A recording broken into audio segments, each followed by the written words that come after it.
꼭 알아야 할 어제의 뉴스.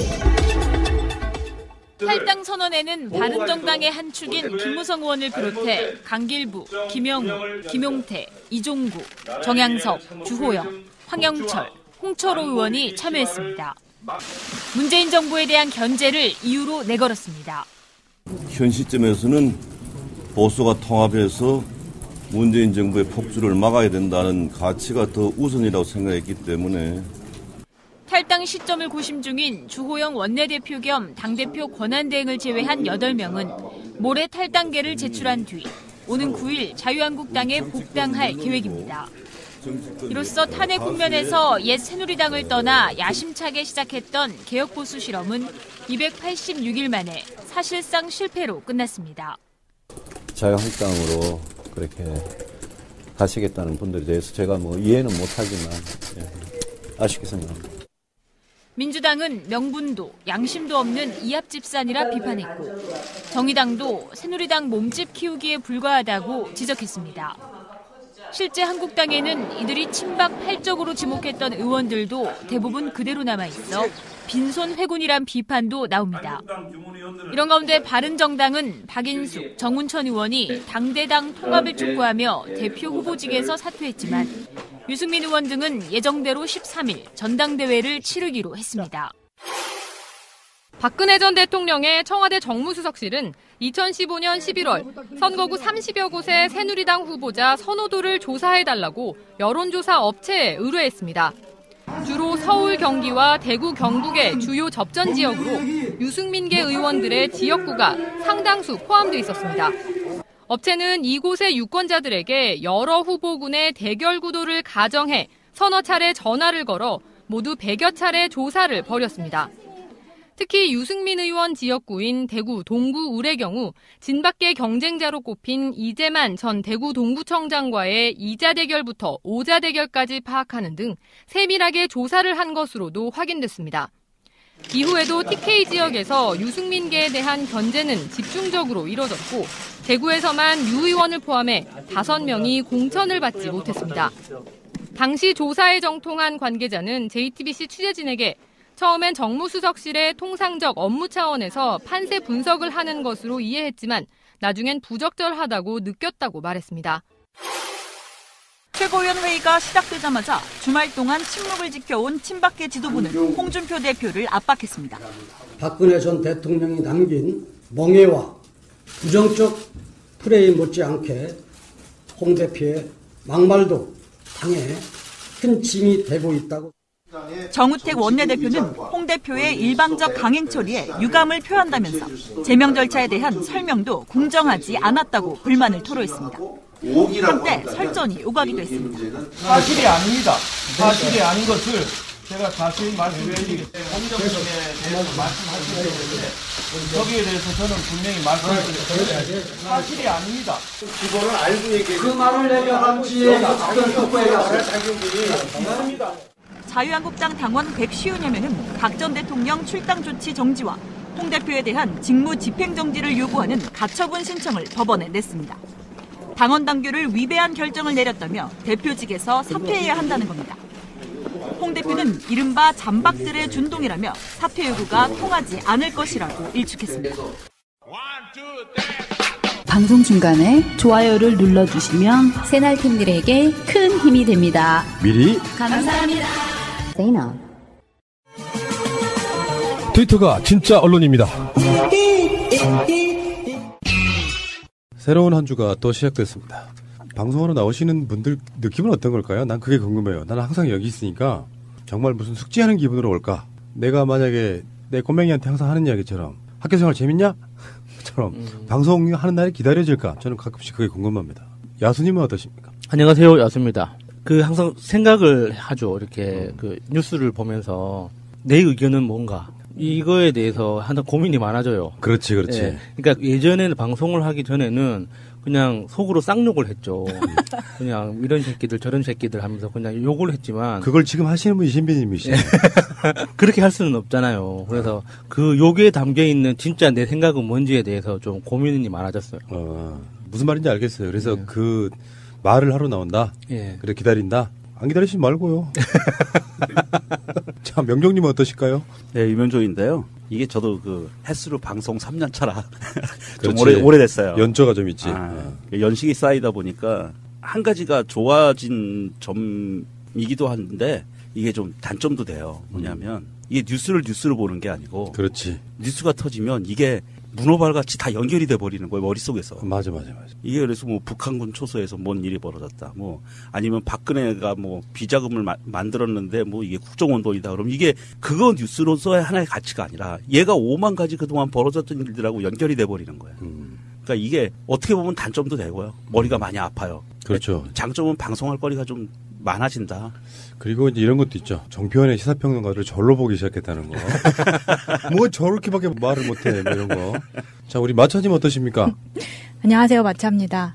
예전엔 TV 틀면 예능이나 드라마 이런 거 봤는데요. 일단 무조건 뉴스부터 틀어놓고요. 그 말씀하신 것처럼 저 정도는 나도 할 수 있는데 이런 생각을 조금씩 하게 됐어요. 네, 그런 표현도 있잖아요. 정알못이라는 표현도 있고 시사에 대한 관심이 있네 없네 이야기하지만 맥을 짚을 줄 알게 되는 거 있잖아요. 아, 이런 사건은 저쪽에서 뭐 대충 이렇게 해서 오는구나 뭐 이런 거 같고 그런 의미에서 많은 분들이 우리 방송을 듣지 않을까 이런 생각을 해봅니다. 지난 주말쯤에 닫아뒀던 하고 싶은 쌍욕을 대신하는 여러 가지 내용들을 한번 듣기를 바라겠습니다.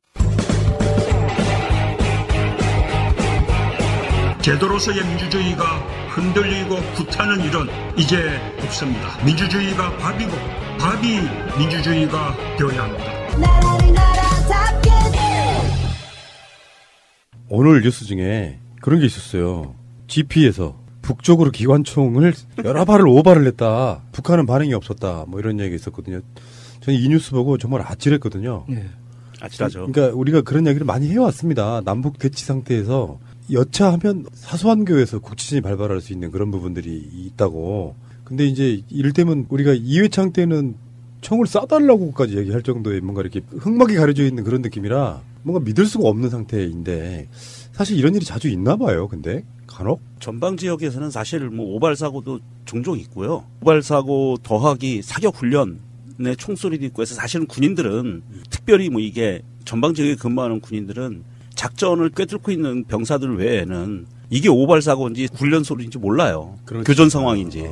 총소리만 듣고는. 그런데 지금과 같이 4발 쐈다고 하거든요. 5발로. 총기 사격 훈련이 아니고 점검 과정에서 5발 사고가 났다고 하는데 보통 GP에서는 가까워요. 강원도에 가면 이렇게 저기 북한 GP가 보이거든요. 능선과 능선이니까 산과 산이니까. 그래서 GP에는 기관총이 적 진지를 향해서 이렇게 딱 고정돼 있어요. 그래서 저쪽에서 만약에 총알이 따다다닥 날라온다 그러면 머리 숙이고 들어가서 방아쇠만 당기면 자동으로 그쪽으로 총알이 날아가게 돼 있어요. 그렇게 돼 있는데 그게 실수로 날아가면 저쪽 진지 어딘가로 총알이 날아간 거야. 그러니까 걔네들도 숨어서 쏘지 않았으니까 다행인 거예요. 쐈으면 이게 서로 교전 상황이 되고 80년대에는 강원도 철원의 6사단이나 3사단 이쪽에서 종종 벌어졌었어요. 오발 사고로 인해서. 이전에는 2발 뭐 이런 식으로 5발이었는데 4발이면 좀 많은 거 아니에요? 안 많아요. 자동이기 때문에 당기면 방아쇠에 손 얹으면 따다다당 이렇게 나가요. 그러면 순간적으로 나가는 거거든요. 그래서 이게 80년대에는 오발 사고로 일어난 교전 상황이 많이 있었어요. 강원도 지역에서. 서로 쏴대는 거죠. 그 병사는 얼마나 놀랬을까요? 그러니까. 순간 딱 손가락이 자기 마음대로 안 움직이고 정말 놀랬을 것 아마 같은데. 영창 갈 거예요. 네, 그렇게 될 거고 오발 사고는 위험해요. 그래서 그 문재인 정부가 북핵 문제가 막 한참 막 여론을 할 때도 지난 7월 달에도요. 남북 군사회담을 맞아라고 제안했던 게 바로 이런 점 때문이거든요. 서로 간의 양측 간의 신뢰. 우리는 서로를 공격하지 않아라는 어떤 협정을 맺어놓으면 이런 부분에 있어가지고 별 문제 없이 지나갈 수 있잖아요. 그러니까 네. 이제 대북 방송으로 그 점이 제일 안타깝죠. 이거 연습이었어. 네. 아니, 그러니까 그 점이 제일 안타까웠어요. 원래 그런 사고가 생기면 바로 한 라인으로 그렇죠. 전화를 들어서 방금 이건 오발 사고였다 하고 이렇게 그 뒤집끼리 통신을 할 수 있어야 되는데 이 이명박근혜 정권 지나면서 이렇게 다 끊어졌잖아요. 그러니까 확성기로 여보세요. 우리 오발이었어. 너무 안타까워요, 진짜. 깝깝한 노릇이죠. 이게 사실 전쟁 시에도 지휘부끼리는 한 라인을 운영하거든요. 실제로 전쟁이 벌어지더라도 지휘부끼리는 서로 의사소통을 하고 있는 상황인데 지금 뭐 준전시 상태라고 하지만 휴전 상태이긴 하지만 그렇다고 이렇게 북한과 완전히 그 한 라인이 끊어진 이런 상황이 사실은 국지전을 촉발할 수 있는 아주 위험한 상황이라는 거죠. 참 생각할수록 쥐새끼하고 닭은 참 왼수입니다. 왼수. 그 우리 민족의 철천지 왼수. 네. 이회창 때 총풍 사건만 해도 아니 세상에 할 짓이 없어가지고 총 쏴달라고 하는 그런 짓거리를. 네. 아유, 아이씨, 돈 주고, 아이 나쁜 새끼다. 북한 쪽 입장에서 보면 얼마나 웃길까요라는 생각이 들어봐요. 그런 제안을 했다고 하면 그게 실제로 들어줘서 막 선거 국면에서 휴전선 쪽에서 총알 날라가고 막 국지전 나오고 그러면은 사실 그렇지도 않은데 보수 정당은 무슨 안보에 강하네 뭐 네. 지금 그 프레임으로 지금 북핵대하고 있는 거 아니에요. 사실 알고 보면 무슨 국지전이나 이런 거 해가지고 보수 정권 때 이긴 적도 없고 알고 보면 다 거짓말이야. 경제는 보수가 잘해 무슨 말도 안 되는 소리 하고 있어. 안보도 마찬가지고. 다행인 것은 북한이 우리 대북 방송을 통해서 오해를 풀었을 수도 있지만 사실 그거에 대응해서 아무런 반응이 없었다는 것은요. 사실 북한하고 우리나라의 관계가 호전될 수 있는 청신호 중에 하나라고 저는 읽어졌어요. 그럴 수 있죠. 예. 마침 딱 이 시기에 트럼프 일본 가 있고 좀 곧 있으면 한국 오고 막 이런 뭔가 좀 굉장히 민감한 상황에서 북한이 이제 그거에 대한 반대로 사격을 해온다고 하면 이제 골 때리는 상황이 그렇죠. 오는 거예요. 예. 네. 그 정도 계산하고 있군요. 자, 알겠습니다. 잠시 후에 다시 오겠습니다. 오늘 전할 첫 번째 이야기는 바른정당의 분당입니다. 올 것이 왔군요. 사실 다 예견이 돼서 놀랍진 않은데 막상 분당 사태가 벌어지고 나니까 또 분노스럽네. 얘네들 왜 기억들 하실 거예요? 머리 조아리고 무릎 꿇고 네. 국민들에게 우리가 박근혜 정권에 그걸 막지 못해 죄송하다. 네. 보수를 살려달라. 이렇게 해서 나가서 무릎 꿇고 막 머리 조아리고 했던 바로 이자들입니다. 또 가장 최근에는 그 유승민 의원과 김무성 의원의 진한 키스 기억하시죠, 다들? 프렌치 키스인데 그거 설왕설래했던 것 같은데. 그러니까 같은 남자끼리 하는 키스인데 네. 기정이의 인이에게 하는 키스, 네. 고래하는 뽀뽀. 네. 요거가 좀 하여튼 그 키스의 그 강도, 깊이 이런 거 생각하지 마시고 그 키스했다는 사실만 생각하시고. 안돼 들어. 네. 자, 탈당한 사람들 이름을 한번 보겠습니다. 김무성, 강길부, 주호영, 김영우, 김용태, 이종구, 황영철, 정양석, 홍철호 이렇게 9명입니다. 그중에 지금 일단 주호영은 그대로 나갔다고는 안 하고요. 원내대표인데다가 당대표 대리를 하고 있는 거죠. 9명이 나가자마자 바로 거의 뭐 하루 이틀 상관에 입당할 모양이에요. 네. 정광석화처럼 이루어지는 건데 자, 이들의 면면을 한번 볼까요? 일단 김무성. 부끄러워요. 정말 어차피 인생을 이렇게 가볍게 살까요? 등치에 안 맞게. 얘는 인생 자체가 가벼운 것 같고요. 제가 김무성이 자유당으로 다시 복귀한다는 거는 필연이었다고 봐요. 왜냐하면 NNL 녹취록 사건 이후로 지금 국정원에서 모든 사건들을 다시 조사하고 있고 검찰이 조사하고 있는 상황에서 김무성 머지 않았거든요. 얘도 포토라인에 쓸 날이 머지 않았으니까 얘가 기어들어가는 거예요. 살길 찾아서. 누가 그랬죠. 그 어떤 정치인한테 걸레 같은 새끼라고 했던 분이 계셨는데 김무성이 정말 걸레 같은 경우가 아닌가 싶어요. 지가 나가자고 데리고 나가놓고 그래서 마음 점 찍어주려고 뽀뽀까지 해놓고 지 혼자 이렇게 다 튀어버리면 진짜 이게 걸레 같은 경우죠. 이게 뭐예요. 그러니까 어떤 모략, 음모, 술수 이런 것들이 몸에 좀 배어있는 정치인이라고 네. 보고 뭐 이야기 저번에 한번 드렸다시피 실제로 자기 하부 조직들은 이미 자유한국당으로 복당한 지 오래됐고 예. 저번에 뭐 13명 탈당하고 12명 사실상은 그 사람들이 탈당할 때도 김무성의 어떤 용인 같은 게 있었다. 그러니까 선발대로 먼저 띄워 보내놓고 사실상 자기 계산보다 훨씬 늦은 친박 출당이나 이런 부분들이 잘 안 되는 부분 뭐 그런 것들이 있다고 보고요. 김무성 자체는 이제 사실 정계 은퇴를 해야 된다고 생각해요. 이 정도 되면. 그리고 사실 바른정당에 대해서 우리가 믿음이 없었던 것 중에 하나가 저는 김무성의 존재 때문이었거든요. 이런 자가 있는 한 언제 어떤 식으로 변할지 모르는데 이 사람들 우리가 믿을 수 있겠냐. 예. 그런 거고. 다음에 더 열받는 인물이 하나 있습니다. 김용태입니다. 김용태는 가장 먼저 선도 탈당한 인물이고 최순실 국정농단 게이트 막 터졌을 때 가장 먼저 앞장서가지고 지랄했던 바로 그런 인물이고요. 맞습니다. 그래 그 당시 때 혁신위원장을 시키려고 했어요. 근데 친박들이 반대를 해서 결국은 못했지. 그 혁신위원장을 할 수 있는 이제 인물로 해서 가장 자유한국당 당시의 새누리당의 개혁을 막 선도적으로 주장했던 바로 그런 인물이거든요. 그리고 왜 새누리당 자체의 혁신파, 젊은 혁신파들 중에 대표적인 인물이었거든요. 그래서 얘가 먼저 탈당하고 나서 저당 이제 끝났어. 나와 했던 바로 그 인물이 김용태예요. 네. 대단하신 인물이고 황영철은 뭐 말할 것도 없고 한번 간다 그랬다가 여론이 막 하니까 장제원 따라가지를 못하고 안절부절하지 못하다 결국엔 또 합승을 했고요. 다음에 정의항석, 홍철호 뭐 이런 인물들은 강길부 이런 인물들은 사실 듣보잡에 가까워서 우리가 논평할 어떤 존재 자체가 안 되는 거고 그 다음에 김영우는 오늘 탈당의 변 이걸 읽은 인물이고 국방위원장, 국회 국방위원회 위원장이잖아요. 이 사람이 어떤 보수적 색채가 좀 있고 건강한 보수를 표방하고 있지만 마찬가지로 이 사람이 이제 김무성을 제외하고는 아마 가장 선수가 높은 인물이 아니었나 싶어요. 그 당시 그 자리에 배석한 사람들 중에. 저는 이 소식에서 가장 어색하게 보였던 게 주호영 원내대표예요. 탈당 선언에는 동참하지만 탈당 시점은 조정하겠다. 그 이유가 전당대회를 앞두고 전당대회 관리를 위해서 탈당 시점을 조절하겠다고 했는데 뭔가 좀 너무 어색한 거예요. 말 자체가. 탈당은 하겠지만 그 부분은 그 사람이 갖고 있는 직책 때문에 어찌됐든 바른정당이 13일인가 전당대회가 있잖아요. 네. 그래서 그 전당대회까지는 어찌됐든 자기가 직책 맡고 있는 게 있으니까 그 원활하게 굴러가게 하고 나가겠다라는 그런 의미로 저는 받아들여졌고요. 뭐 직책이 없으면 그 사람도 그냥 뭐 오늘 내일 바로 갔겠죠. 예. 자, 인물들은 뭐 대충 그만하고 사실 우리가 얼마나 관심이 있는 인물들이었습니까만 그럴 줄도 알았고 어떤 한 나라의 정치 속에서 보수를 지워버릴 수는 없어요. 예를 들어서 그들 세력이 다 사라지더라도 보수와 진보 같은 N극과 S극은 존재하거든요.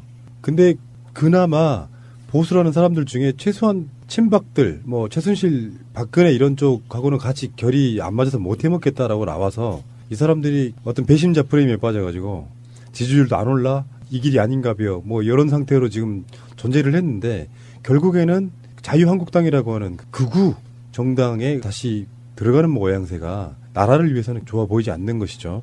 근데 문제는 이제 이렇게 다른 방송에서도 제가 말씀드렸지만 자유한국당이 일당이 되는 사태가 오면 굉장히 여러 가지로 곤란해져요. 지금 현재 107석에서 탈당한 바른정당에서 탈당한 9명이 합류하면 주호영 의원까지 포함하면 116명이 되잖아요. 그러면은 아직까지 더불어민주당 의석에는 못 미치지만 격차가 굉장히 근접해 오고 있다고 볼 수 있죠. 이 상황에 대해서 제 패치님이 간단하게 글을 하나 올려주신 걸 좀 읽어드리겠습니다. 이렇게 쓰셨는데요. 더럽다고 똥통 기어 나와서 다시 기어 들어가는 9마리 구더기 이렇게 표현하셨네요. 새가 날아든다는 여러분들의 하트를 먹고 삽니다. 잊지 않으셨죠? 에피소드 제목을 누르고 플레이가 되면 오른쪽 위에 하트를 꼭 눌러주세요. 오늘도 감사합니다. 더 많은 분들이 들을 수 있도록 하트 꼭 눌러주세요. 정상적인 국가에서 뭔가 혁명적 상황이 일어났다 그러면 사실은요. 그 정당은 없어져야 돼 맞거든요. 고맙게도 선례를 보여줬잖아요. 통합진보당 해산시켜버렸잖아요. 예. 그러면 국정농단에 있어가지고 일종의 지금 이제 뭐 국정원 뇌물도 이야기가 나오고 있고 자유한국당 쪽으로는 안 건너갔겠느냐 하는 뭐 이런 이야기도 나오고 있고 있는데 어쨌건 나라를 이렇게 만들어 놓은 정당을 어떤 페널티도 줄 수 없다는 거 그게 안타깝고요. 결국에는 힘의 논리 또 지역 감정 지지율 이런 거의 논리에 의해서 다시 기어 들어간다는 표현이 정말 가장 적절할 것 같습니다. 기어 들어간다. 전 제가 보기에는 이번에 국정원 뇌물 사건, 국정원과 박근혜의 뇌물 요구 간 매간 매직 사건을 검찰이 탈탈 털다 보면 이번에 기어 들어간 9명 하고요. 자유당의 전반적인 커넥션들이 밝혀질 것 같은데 그 상황에서는 정말 이낙연 총리께서 결단을 내려서 정당 해산 청구를 한번 들어가는 것도 괜찮을 것 같아요. 그리고 무엇보다 촛불 집회에서부터 시작해가지고 문재인 대통령의 당선까지 이어지면서 문재인 대통령이라는 어떤 상징을 통해서 우리가 발견한 거 있죠. 이 정치의 본질이 무엇인지 그리고 정치인들이 왜 정치를 하고 우리 국민들이 정치에 대해서 어떤 힘과 어떤 권리를 가지고 있는가에 대해서 우리는 이미 깨달아 버렸거든요. 교과서에서 몇 자 글로 적혀 있던 거를 배운 것과 우리가 실천해서 경험한 거는 사실 하늘과 땅 차이예요. 그래서 문재인 대통령 당선을 통해서 우리의 권리가 이 정도의 힘을 가지고 있다는 거 우리는 이미 몸으로 알아버렸기 때문에 이전과는 다른 세상이란 말이죠. 이렇게 과거에 그 뭐 1, 20년 전에 뭐 박정희 시대 때 뭐 전두환 시대 때 했던 것처럼 뭐 이합집산하고 야합하고 뭐 삼당 합당하고 몸집 불려가지고 이렇게 그 정당 보조금 많이 받는다고 해서 그렇게 뭐 무릎 꿇고 뭐 퍼포먼스를 취하고 뭐 이게 뭐 반성하는 척을 한다고 해서 거기에 속는 사람들이 아니게 돼버렸단 말이에요. 우리가 예전에는 그런 게 통했을지 모르죠. 무릎 꿇고 누구 업고 다니고 화둥둥하고 하면은 마음이 흔들렸을지도 모르지만 지금은 그게 아닌데 너무 그 과거의 시선에서 아직까지 못 나오고 있는 것 같아요. 지금 야당들이. 친박 청산이라고 하는 그들 나름대로의 퍼포먼스의 네. 연장선상에 있는 건데 실제로는 그런 게 있어요. 뭐 서청원이 탈당한 것도 아니고 제명된 것도 아니고 최경환도 남아있는 상태에서 그래도 박근혜 제명 출당이라고 하는 것을 결행했는데 그래 친박 청산이 된 거냐. 어차피 박근혜는 현재 현역 의원으로 뭐 이 당에 있는 것도 아니고 그래서 친박 청산을 명분으로 걸었지만 지금에는 뭐라고 그랬는지 아세요? 일단 우리가 강해지는 게 중요하다. 그러니까 자기들이 말했던 명분을 아예 다 지워버린 거예요. 그 김용태 그 의원이 가장 선도 탈당하면서 했던 그 내용들을 보면요. 이런 게 있습니다. 우리 아이들에게 부끄럽지 않은 나라를 물려주는데 온 힘을 쏟자. 거기까지는 좋았네. 헌법 가치와 법치보다 의리가 중요하다는 파렴치한 집권 여당이라고 표현했습니다. 그래서 유승민한테 공개적으로 편지를 쓰고요. 대표적인 나쁜 친구예요. 가출하자고 해놓고 지가 먼저 집으로 기어 들어가 버렸어 지금. 망설이던 유승민은 지금 이러지도 저러지도 못하고 있는 상태가 돼버린 거죠. 유승민들은 뭐 얘들에 비하면 한 1% 나올지 모르겠지만 그닥 유승민의 진정성은 저는 믿지는 않지만 그 어떤 조직 내에서 이렇게 보이는 거예요. 김무성의 프레임이 빠진 것 같아. 유승민이 대선 후보가 되면서 사실상 바른정당의 얼굴은 유승민이 됐잖아요. 네. 뭐 그 유승민이 한쪽 축에 있는데 김무성 부류의 또 다른 하여튼 실소유주 같은 인물은 유승민 자체를 인정하기 싫은 부분도 있는 거거든요. 그러니까 당 운영에 있어가지고 사사건건 서로 이렇게 부딪히기 시작하면 어느 순간에 김무성이가 그런 걸 잘한다는 거예요. 편 가르기. 편 딱 갈라가지고 저쪽에 왕따시키고 이쪽에 자기가 대장질 해먹고 아무 직책도 없으면서 그 당에서 실소유주처럼 감나라 배나라 이런 짓 하다가 그러면 상대가 감정이 상하잖아요. 네가 뭔데 이런 생각이 드는 거야. 그러니까 그게 오랜 시간 동안 몇 개월 겹쳐오다 보니까 보다 못한 당내 의원들이 둘이 뽀뽀를 시킨 거야. 실제로 그렇게 됐다고 보고 그리고 나서 그렇게 대척점에 있고 그걸 이 당 분당을 김무성이 주도하니 유승민은 따라갈 수가 없는 거죠. 저도 속마음은 가고 싶지만 일종의 복당 아젠다를 김무성이 선점해버린 거예요. 이거 굉장히 중요한 얘기입니다. 그래서 그러다 보니까 유승민 입장에서는 정말 불쌍하고 핍박받는 캐릭터로서 이제 완전 전환은 저는 할 수 있다고 봐요. 의석 배분이요. 어떻게 되는지 한번. 네, 바른정당 9명이 탈당을 해서요. 자유한국당이 116명, 바른정당이 11명, 국민의당 40석, 더불어민주당 121석, 정의당 6석, 대한애국당 1명, 민중당 2명, 무소속 2명입니다. 예. 거기 무소속은 정세균 국회의장하고 이정현 이 두 사람이 무소속이죠. 이렇게 되면은 어떻게 될 것 같아요, 여러분들은? 다시 자유한국당이 쪼개지지 않을까요? 과연 김무성을 중심으로 한 김무성계가 생길 거잖아요. 미리 들어갔던 13명과 지금 요번에 들어가는 9명이 분명히 김무성을 중심으로 이렇게 하는 김무성계가 될 테고 친박계가 있을 테고 그 중간에 이도저도 아닌 홍준표가 덩그러니 서 있는데 그 과연 그 화합할 수 있을까요? 친박계와 김무성계가. 전에 말씀드렸잖아요. 김무성이 복당을 하게 되면 홍준표의 든든한 방어막 홍준표의 생각에서는 친박과 싸울 수 있는. 왜냐하면 어차피 김무성도 친박은 아니니까. 그리고 김무성은 홍준표가 날아가주길 바라고 대법원에서 유죄 판결 나길 그러니까 바라고. 김무성 눈에 홍준표가 사람으로 보일까요? 그런 관점이라고 보고 문제는 이제 정치 외적으로 봤을 때 흐름은 이렇게 보입니다. 국민의당의 위치나 역할이 커질 수도 있다 하는 분석도 있고 반대로 작아질 수 있다는 분석이 있습니다. 그래서 뭐 이따가 다른 이야기도 또 나오겠습니다만 일단은 국민의당의 존재감이 더 커질 가능성이 높다. 왜냐하면 바른정당이 이제 원내 교섭단체 지위를 잃었잖아요. 할 수 있는 게 사실상 별로 없어요. 바른정당이나 정의당이랑 뭐가 달라지겠어요. 근데 국회 운영은 아시잖아요. 국회의원은 어떻게 행합니까? 설명 좀 해주세요. 교섭단체가 운영에 대한 우선권을 가지고 있죠. 국회 일정 스케줄 정하는 것도 그렇고 상임위 의석 배분하는 것도 그렇고 굉장히 큰 역할을 다 교섭단체가 먼저 진행을 하기 때문에 그 교섭단체가 구성을 못한 정당은 국회 내에서 사실 정해진 스케줄을 따라갈 수밖에 없는 거지 어떤 걸 주도하거나 먼저 요구하기가 힘들어져요. 지금 국회에서 사용하던 사무실까지 원칙적으로는 반납을 해야 된다고 하더라고요. 교섭단체 용, 당대표실 뭐 이런 거. 아, 정말 열받았겠다, 정말. 유승민의 주말은 어땠을까를 생각해봤어요. 오히려 즐겼을지도 몰라요. 이게 예견돼 있었던 거잖아요. 수달 전부터. 그러니까 그거는 그런가 보다 하는데 유승민은 속으로 웃고 있을지도 모릅니다. 일종의 마누라 죽으면 화장실 가서 웃는다는. 왜 그러냐면 사람들한테 쏠리는 어떤 동정 여론이 오히려 유승민이 정치적으로 살아남을 수 있는 부분인데 지금 제가 봤을 때는 복당하는 사람들 있잖아요. 이 사람들이 잘못 생각한 거예요. 저한테 와서 컨설팅을 했어야 됩니다. 정치적으로 살아남기 위해서 이도저도 아닌 사람들이 가장 정치적으로 패배하기가 쉽다는 게 뭐냐면 이미 친박을 중심으로 한 그 지지자들 입장에서는요. 가장 미운 놈이 민주당이겠어요? 정의당이겠어요? 아닙니다. 바른정당으로 나가면서 박근혜 탄핵에 동조해 준 사람들이에요. 그게 배신자론이 먹혔단 말이에요. 그런데 김무성 부류가 복당을 한다고 한들 그쪽 지지가 돌아오겠습니까? 평생 가는 거예요. 박근혜가 잠깐 흔들렸으면 모를까? 탄핵해서 정권까지 바뀐 상태에서 가장 큰 공헌자는 바른정당으로 갔던 놈들이라고 생각하는 거예요. 그중에 아까 말한 내가 이름도 잘 모르는 사람들은 그나마 좀 나아. 그런데 김무성이라든지 그런 부류의 사람들은 각인돼 있는 게 있단 말이에요. 그러면 자기들이 전략적으로 유승민도 마찬가지일 거고 정말 건전한 보수만 우리를 지지해 주세요 하면 돼요. 어차피 이 사람들한테 유승민이든 김무성이든 누구든 간에 이제 지역구도 선거를 나가야 될 거 아니에요? 그럼 그 지역 내에서 그런 친박 부류였던 사람들은 유승민이나 김무성 인정 안 해요. 그냥 배신자들이라고 생각해요. 그런 사람들을 놓고 정치적으로 뭔가를 하느니 차라리 정말로 건강한 보수를 세우겠다는 기치가 있었다 그러면 이런 거 있잖아요. 정치라는 게 어느 날 갑자기 바뀌지 않아요. 바른정당 같은 부류가 지방선거 같은 데서 대패를 해. 근데 보통 사람들은 그 가치를 높게 볼 수 있잖아. 그럼 그 사람들한테 돌아가는 무형의 가치라는 게 또 있는 거예요. 그러니까 오랜 시간 동안 인고의 서열을 보낼 만한 어떤 각오도 되어 있지 않았다고요.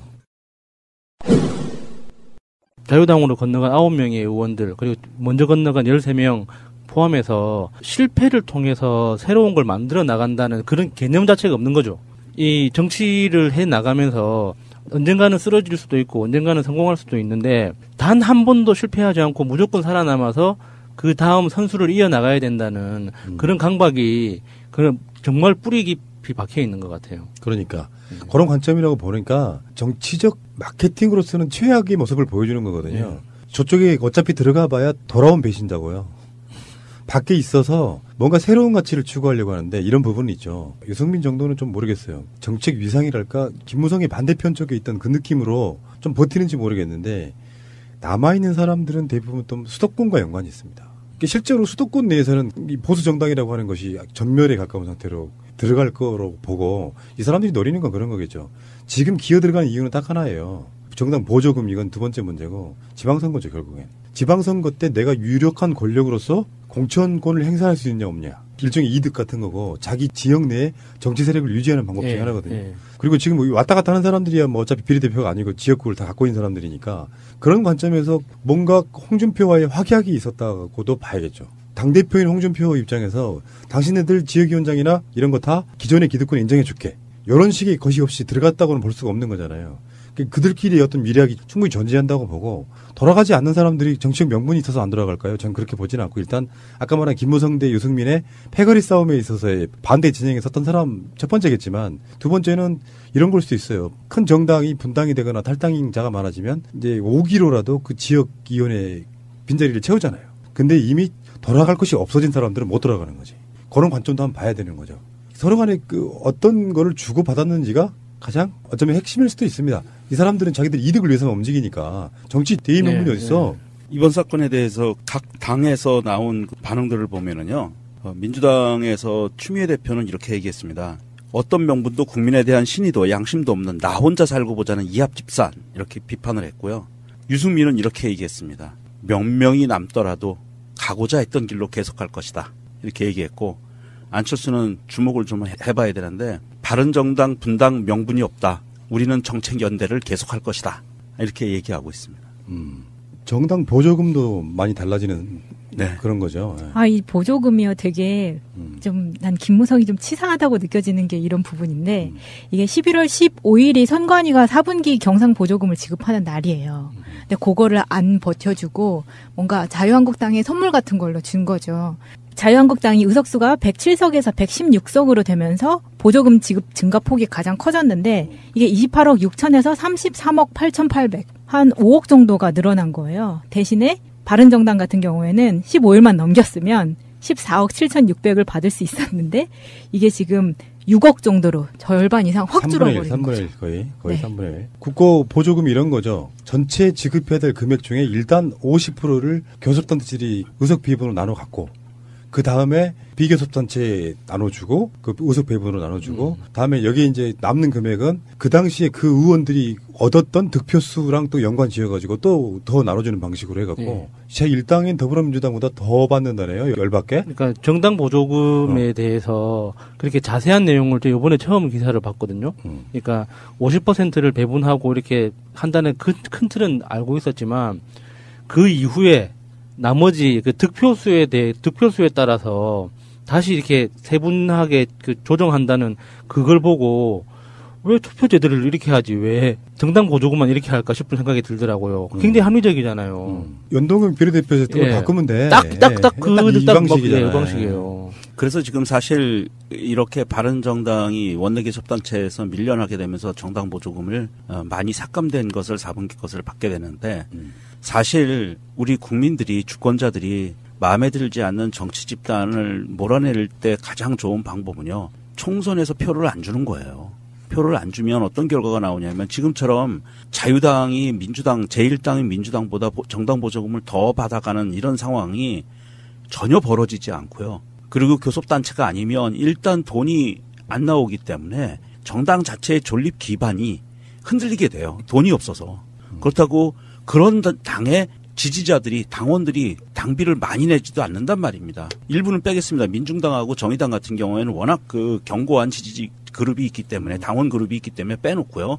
이쪽 이제 보수 집단 얘기하는 겁니다. 그래서 이런 사람들이 자기들의 당원이 뭐 얼만큼 있다고 아무리 떠들어도 당비가 그렇게 원활하게 거치는 시스템이 아니에요. 그런 상황에서 보면 사실 지방선거 이후에 다음 총선 만약에 이 정당이 정말 천하에 몹쓸 짓을 한 게 명명백백하게 밝혀져서 정당 해산 청구가 들어가지 않는다고 한다면 다음 총선에서 주권자들이 표로 심판을 하면 거의 이건 뭐 한 5년 10년 내에 사그러질 수 있는 운명으로 갈 수도 있어요.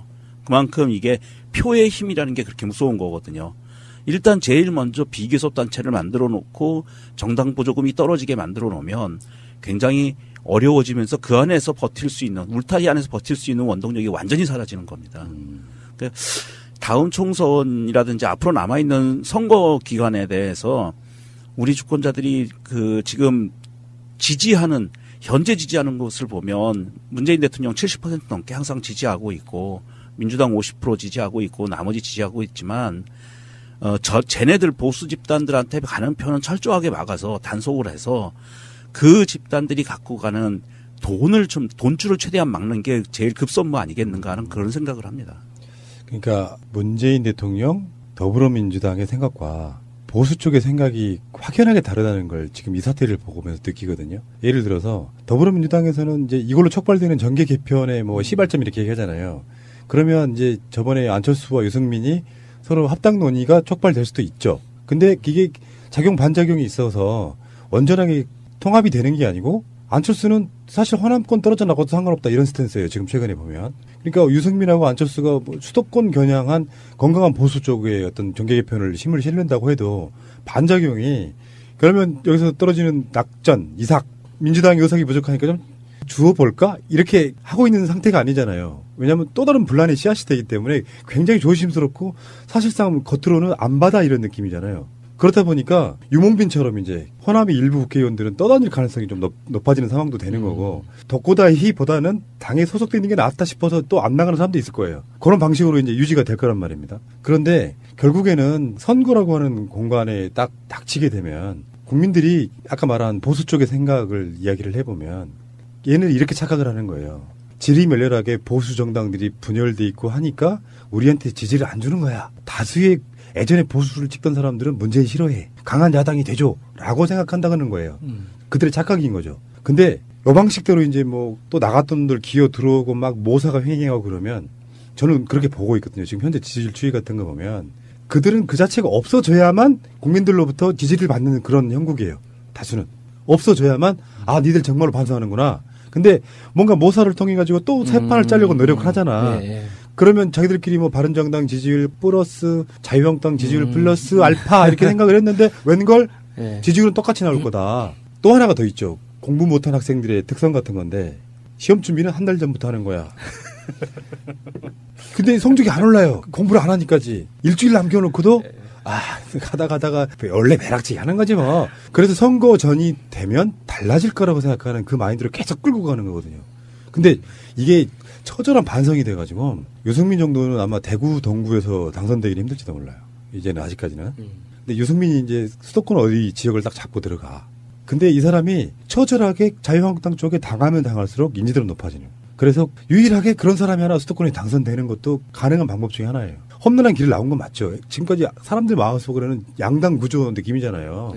여당 아니면 야당, 제1야당 뭐 이런 개념으로 계속 왔던 부분이라서 김민석, 김현 의원 방송에서 제가 드렸던 말씀이긴 한데 그래서 야당들이 막 폐악질 부리고 아까 말한 이제 의석 배분이 지금 중요하냐는 그 부분이잖아요. 국회의장을 누가 가져가느냐가 달려있단 말이에요. 사법부도 개혁 중이고 행정부는 이미 대통령이 이제 대세가 이제 완전히 바꾸고 있는 중이고 입법부도 사실은 1기보다 2기 원구성이 훨씬 더 중요할 수 있어요. 개혁에 있어갖고. 자유한국당 쪽에 선수 높은 국회의원이 딱 국회의장이 되면 그때부터는 이제 곤란해지는 거예요. 원 구성하고 운영할 때 있어갖고 집권상정은 말할 것도 없고 일정들을 안 잡아준다거나 하는 방식으로 해서 계속 방해할 가능성이 높아요. 그러니까 이제 더불어민주당 쪽의 일부 지지자분들은 또 마음이 불안불안하고 근데 정치라고 하는 건 지방선거가 다가왔고 총선이 다가오고 하면은 그때까지 인내할 수 있겠느냐예요. 현 여권이. 그래서 당하면 당할수록 선거를 압승할 확률은 높아지는데 그 사이에 망가지는 걸 어떻게 하겠느냐 하는 그 조급증을 어떻게 할 수 있겠느냐 하는 부분이 굉장히 좀 중요해졌죠, 지금은. 뭐 조급한 거야. 사실 야당이 더 조급한 거니까. 저는 요번에 그 김무성을 중심으로 해서 9명이 이제 탈당하기로 결정했다는 뉴스를 보는 순간 와, 정말 절묘하다는 생각을 했거든요. 지금 우리나라 정치 상황 자체가 그러니까 국회 내에서 더불어민주당이 어떻게 뭐 독자적으로 독주할 수도 없는 상황이고 그렇다고 해서 야당이 자기들이 그냥 다 깽판 놓고 그냥 배째라식으로 다 이렇게 방해를 놓을 수도 없는 상황인 거예요. 그렇다고 해서 그 민주당 입장에서는 지금 이 상황을 돌파하기 위해서는 절대적으로 국민의 눈치를 볼 수밖에 없는 거거든요. 그러니까 문재인 대통령에 대한 지지와 민주당에 대한 지지가 없으면 지금의 이 스탠스도 버티기 힘든 상황인 거죠. 굉장히 어려운 상황이에요. 민주당 입장에서는. 근데 이 딱 절묘하기 때문에 국민들이 이렇게 마음을 못 놓는 거죠. 계속 지지와 성원을 보내야 되고 어떤 정치에 관심과 애정을 가질 수밖에 없는 이 상황이 계속 지속되고 있다는 거예요. 너무 절묘한 거죠. 이 각각의 숫자 자체가. 그러니까 121석, 이게 107석에서 116석으로 늘어나고 하는, 그리고 그 바른정당이 10석에서 11석으로 줄어들고 하는 이 모든 숫자들 자체가 너무나 절묘해서 이게 우리가 이제 안심하고 이제 민주당한테 이제 민주당 알아서 해라고 할 수가 없는 거예요, 절대로. 이게 지자체 선거가 지나서도 당분간은 우리가 그 촛불 집회에 나갔던 그 열정이 다른 형태로 계속 이 애정과 응원으로 나올 수밖에 없는 상황이 지속된다는 게 저는 너무 신기하더라고요.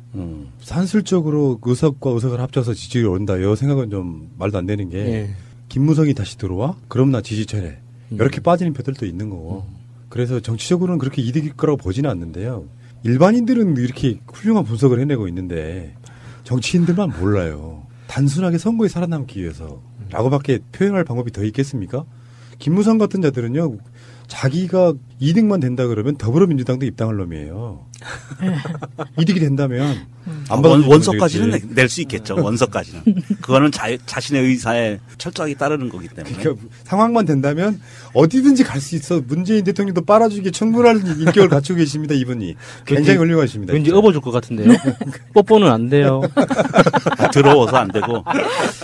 어쨌든 9명이 움직인 것은 사실은 촉발제가 된 것은 뭐 여러 가지 이유가 있겠지만 제가 보기에는 이게 제일 다급한 부분은 국정원 자금이 움직인 흐름에 대해서 지금 제일 신경을 쓰는 것 같아요, 쟤네들이. 사실 뭐 총선도 멀리 남았고 지방선거 내년에 있다고 하지만 지방선거 공천권 이코르 돈, 이코르 권력이지만 그것과 무관하게 사실은 본인의 정치 생명뿐이 아니라 실제 생명까지 다 없어질 수 있는 그런 급박한 상황에 도달했다고 봐요, 얘네들이. 그래서 특수활동비 자금 수사가 아마 본격화되기 시작을 하면 다치는 사람들이 굉장히 나올 거기 때문에 얘네들이 지금 성 안에 들어가서 공성전을 준비하는 거 아닌가. 저는 지금 그런 느낌을 받고 있어요. 그거 외에는 딱히 다른 방법으로 분석이 잘 안 되거든요. 박근혜 정권에 있어서의 그 당시 여당은 어떻게 흐름이 있었냐 생각을 해보면 김무성이 이제 초기에 당대표를 하잖아요. 근데 김무성이 박근혜를 너무 몰랐다는 그런 부분이 있었거든요. 그러니까 김무성이 굉장히 거만한 상태로 박근혜 쪽이 들으면 기분 나쁠 만한 일도 막 워딩으로 던지는 경우가 많았어요. 그러다가 친박 쪽과 박근혜 쪽에서 굉장히 세게 한번 들어온 적이 있어요. 그때 김무성이 아뜨거했다는 그런 부분이 있었거든요. 맞아요. 네. 그러면서 이제 김무성이 계속 질질 끌려갑니다. 그 과정에서 하이라이트는 당시 원내대표이던 유승민을 끌어내려버리는 거 있잖아요. 그렇죠. 북한식으로 박수 딱딱 쳐가면서. 그러면서 김무성 자체는 간이 좀 쩔어든다고 하는 게 대차게 한번 싸울 것처럼 하다가 한 48시간 안에 자기 입장을 번복하기를 여러 번 하다가 지금 뭐 굉장히 오랜 시간 동안 저는 밖에서 굉장히 잘 버틴 케이스라고 보고요. 얼마나 간이 작으면 노룩패스 안 하냐?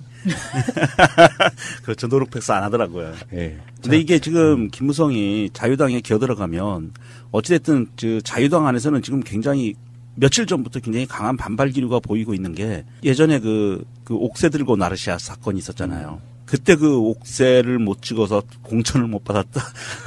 그 사람이 지금 굉장히 강하게 지금 반발하고 있어요. 자유당 안에서. 이제만 아니에요, 이제만. 예, 예. 이거는 뭐 형사사건으로까지 물고 갈 수 있을 만큼 막 이 강한 반발을 하고 있는데 과연 이 무조리가 그 안에 들어가서 또 그 반발을 이겨낼 수 있을까. 글쎄요. 워낙 쫄보라 이게 쉽지 않을 것 같아요. 예. 그래 봐야 저래 봐야 역사적인 큰 흐름으로 보면 소멸해 가는 과정이라고 봐야겠죠. 이합 집산이 많다고 하는 건 소멸의 징조라고 보면 돼요. 지진 전조랑 좀 비슷한 거거든요. 그냥 그 상태를 막 유지하려고 노력하는 그런 상태라 그러면 사실 딱히 필요가 없다는 뜻이 되는 거기도 하고 그만큼 그들이 절박하다는 뜻이기도 하는데 그들이 지금 전혀 읽지 못하고 있는 게 바로 국민적인 수준이 국정농단 촛불을 거치면서 굉장히 높아졌다는. 그렇죠. 북핵 문제가 나와도 문재인 대통령 지지율이 별로 안 빠지잖아요. 그들의 지지율이 올라가지 않잖아요. 이미 대안으로 생각하고 있지도 않습니다. 가장 큰 박수를 받는 건 스스로 해체하는 거예요. 네. 저는 그렇게 보는 거고. 근데 현실적으로 불구덩이에서 싸워봤자 다 같이 죽는 거예요. 싸워서 살아남으려면은 판을 잘 골라야지. 자기가 싸우고 있는 판이 불구덩이인데 거기서 싸워서 이기면 뭐 하겠어요. 어차피 다 죽는 건 마찬가지인데. 그리고 가장 난감한 건 이거죠. 이제 자유한국당에 앞으로 몇 년 동안 대선 후보급으로 불릴 만한 사람이 있겠느냐예요. 대선 후보가 없는 정당은 정말 곤란해지기 시작해요. 선거가 다가올수록. 그게 총선도 영향을 끼치고 대선도 영향을 끼쳐요. 지원 유세도 마찬가지고. 그런 부분에서는 비전이 없는, 그나마 그래도 그들이 이미지상으로 보면 유승민 정도가 가장 선점에 있다고 좀 보는 거거든요. 그 핵심이 코어가 지금 밖에 계속해서 지금 동정론이 불러일으킬 만한 상황티가 있기 때문에 결국에는 유승민에 의해서 먹히지 않을까 이런 생각도 해봅니다. 그 거대한 정당. 김진태가 대선 후보로 나오는 한 무슨 희망이 있겠습니까? 홍준표도 마찬가지고요. 대한민국 완전한 대한민국 문재인과 손잡고 다시 하나 되는 우리 대한민국. 끊지 마세요. 끊지 마세요. 가슴에 담아온 작은 목소리 82번째 이야기. 참 멋지다. 촛불시민. 안녕하십니까. 가슴에 담아온 작은 목소리 김영호입니다. 지난 주말 여러분은 어디에 계셨습니까? 작년 이맘때 여러분의 눈과 귀가 가장 많이 머문 곳은 어디였나요? 혹시 광화문 아니었을까요? 지난 10월 28일 토요일은 우리 국민의 힘으로 대한민국의 미래를 바꾼 촛불이 켜진 지 꼭 1년이 되는 날이었습니다. 1년 전 광화문 광장은 1700만 시민을 끌어안고 그들의 목소리 하나하나에 귀 기울여 주었습니다. 그 후 1년, 다시 찾아온 촛불 시민들을 광장은 어떤 모습으로 맞아주었을까요? 촛불만 23차 했으니까요. 일주일에 한 번씩 23차면은 벌써 5개월 정도 되려나, 그게? 5, 6개월 되네요. 그거만 해도 벌써 반년이 되네, 반년. 촛불 집회 1주년을 맞아 우리는 오랜만에 광화문을 찾았습니다. 거의 잠을 자고 살았었죠. 차가 한 대씩 지나가면 텐트가 펄렁펄렁해가지고 날리고, 또 태풍이 그때 와가지고 텐트가 하나 주저앉아버리고, 저녁에 잠을 못 잤어요. 태풍이 굉장히 심한 날 그 기둥을 붙잡고 있는 것 같아요. 텐트가 하나 날아가고 그 정도였으니까. 세월호 진상 규명을 위해 46일간 단식을 했던 곳이라 그런지 오랜만에 광화문을 찾아가는 동안 저도 이런저런 생각이 많아지더군요. 특별조사위원회가 다시 만들어져 세월호 참사의 진실이 밝혀질 수 있도록 서명 부탁드립니다. 광장에선 여전히 세월호 진상 규명을 위해 애쓰고 있었습니다. 안녕하세요. 어이구, 고생 많으십니다. 괜찮습니다. 괜찮아요. 우리 세월호 유가족들에겐 고맙고 또 고마운 사람들이죠.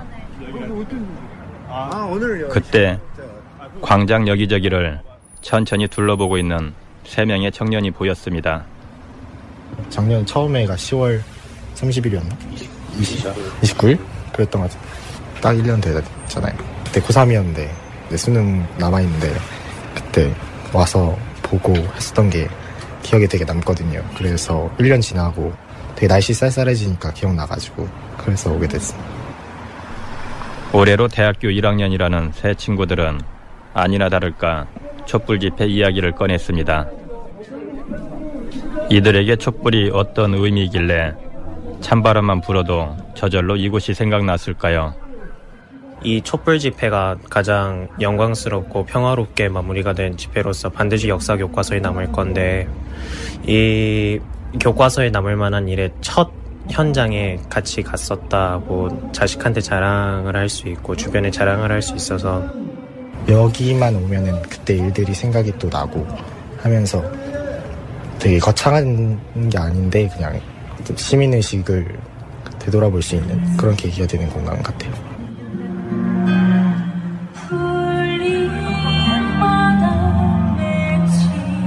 이렇게 청년들과 이런저런 이야기를 나누다 보니 광장엔 어느새 점점 더 많은 사람들이 모여들고 있었습니다. 위탁소프 배달원, 이러한 간접고용, 특수고용, 비정규직들로 해서 15,000명이 국민의 세금, KBS의 소중한 수신료를 개인의 쌈짓 고용 안정, 언론 민주화, 사회적 약자 배려, 이렇게 각자의 자리에서 다양한 구호를 외치는 사람들. 그리고 우리 대한민국 헌법상 임시정부의 적통을 규정하고 분수대가 있는 한쪽에선 아이들이 뛰어놀고 광장 한쪽에 마련된 촛불 사진전을 배경으로 사진을 찍는 사람들도 보였습니다. 얼굴엔 다들 웃음이 가득했습니다. 꼭 알아야 할 어제의 뉴스. 탈당 선언에는 바른정당의 한 축인 김무성 의원을 비롯해 강길부, 김영우, 김용태, 이종구, 정양석, 주호영, 황영철, 홍철호 의원이 참여했습니다. 문재인 정부에 대한 견제를 이유로 내걸었습니다. 현 시점에서는 보수가 통합해서 문재인 정부의 폭주를 막아야 된다는 가치가 더 우선이라고 생각했기 때문에 탈당 시점을 고심 중인 주호영 원내대표 겸 당대표 권한대행을 제외한 8명은 모레 탈당계를 제출한 뒤 오는 9일 자유한국당에 복당할 계획입니다. 이로써 탄핵 국면에서 옛 새누리당을 떠나 야심차게 시작했던 개혁보수 실험은 286일 만에 사실상 실패로 끝났습니다. 자유한국당으로 그렇게 가시겠다는 분들에 대해서 제가 이해는 못하지만 아쉽게 생각합니다. 민주당은 명분도 양심도 없는 이합집산이라 비판했고 정의당도 새누리당 몸집 키우기에 불과하다고 지적했습니다. 실제 한국당에는 이들이 친박 팔적으로 지목했던 의원들도 대부분 그대로 남아있어 빈손 회군이란 비판도 나옵니다. 이런 가운데 바른정당은 박인숙, 정운천 의원이 당대당 통합을 촉구하며 대표 후보직에서 사퇴했지만 유승민 의원 등은 예정대로 13일 전당대회를 치르기로 했습니다. 박근혜 전 대통령의 청와대 정무수석실은 2015년 11월 선거구 30여 곳의 새누리당 후보자 선호도를 조사해달라고 여론조사 업체에 의뢰했습니다. 주로 서울, 경기와 대구, 경북의 주요 접전 지역으로 유승민계 의원들의 지역구가 상당수 포함되어 있었습니다. 업체는 이곳의 유권자들에게 여러 후보군의 대결 구도를 가정해 서너 차례 전화를 걸어 모두 100여 차례 조사를 벌였습니다. 특히 유승민 의원 지역구인 대구 동구 울의 경우 진밖의 경쟁자로 꼽힌 이재만 전 대구 동구청장과의 2자 대결부터 5자 대결까지 파악하는 등 세밀하게 조사를 한 것으로도 확인됐습니다. 이후에도 TK 지역에서 유승민계에 대한 견제는 집중적으로 이뤄졌고 대구에서만 유 의원을 포함해 5명이 공천을 받지 못했습니다. 당시 조사에 정통한 관계자는 JTBC 취재진에게 처음엔 정무수석실의 통상적 업무 차원에서 판세 분석을 하는 것으로 이해했지만 나중엔 부적절하다고 느꼈다고 말했습니다. 우리의 이런 마음을 아는지 이날 모인 시민들 중에도 세월호 이야기를 꺼내는 분들이 많았습니다. 일단 제일 기억이 항상 떠오르는 건 세월호가 가장 처음에 떠오르고요. 이 광화문 광장에 저 같은 경우도 그렇고 많은 사람들이 세월호 때문에 나왔어요. 세월호 때문에 이 나라의 민낯을 다 보게 됐잖아요. 그렇게 수많은 피워보지도 못한 아이들을 갖다가 구조하지 않아서 그거에 대한 분노와 충격 때문에 이렇게 나온 거였거든요. 광화문은 저한테 좀 개인적으로 슬픔? 막 이런 감정이 좀 많은 것 같아요. 그러니까 세월호? 그러니까 아이를 키우다 보니까 그냥 약간 세월호 하면은 그냥 울컥울컥하는 그런 게 있는데 아직 그게 다 해결이 안 됐잖아요. 그래서 약간 뭐 해소되지 않은 답답함 이런 것도 약간 있는 것 같아요. 하지만 그들의 이야기는 슬픔과 탄식에 머물지 않았습니다. 세월호 때문에 왔지만은 결국에는 세월호 때문에 이 세상을, 이 나라를 알게 됐던 많은 사람들이 그래서 더 촛불을 들게 되고 정권이 바뀌었다고 해서 정부가 바뀌었다고 해서 하루아침에 좋아질 수야 있겠어요. 그러나 우리들에게 적어도 희망을 가질 수 있다는 것. 예전에는 되게 무기력하고 좀 우울했다고나 할까요? 내 개인 힘으로는 절대 아무것도 이룰 수 없을 것 같았는데 모든 일도 다 할 수 있을 것 같습니다. 사회 분위기도 약간 약자가 그래도 이제는 뭔가 그 발언을 할 수 있고 그 발언을 그나마 그래도 귀담아 들어주는 그런 분위기가 많이 좀 힘이 되는 것 같습니다. 꼭 알아야 할 어제의 뉴스. 탈당 선언에는 바른정당의 한 축인 김무성 의원을 비롯해 강길부, 김영우, 김용태, 이종구, 정양석, 주호영, 황영철, 홍철호 의원이 참여했습니다. 문재인 정부에 대한 견제를 이유로 내걸었습니다. 현 시점에서는 보수가 통합해서 문재인 정부의 폭주를 막아야 된다는 가치가 더 우선이라고 생각했기 때문에 탈당 시점을 고심 중인 주호영 원내대표 겸 당대표 권한대행을 제외한 8명은 모레 탈당계를 제출한 뒤 오는 9일 자유한국당에 복당할 계획입니다.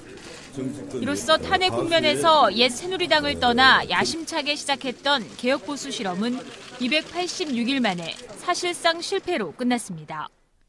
자유한국당으로 그렇게 가시겠다는 분들에 대해서 제가 뭐 이해는 못하지만 아쉽게 생각합니다.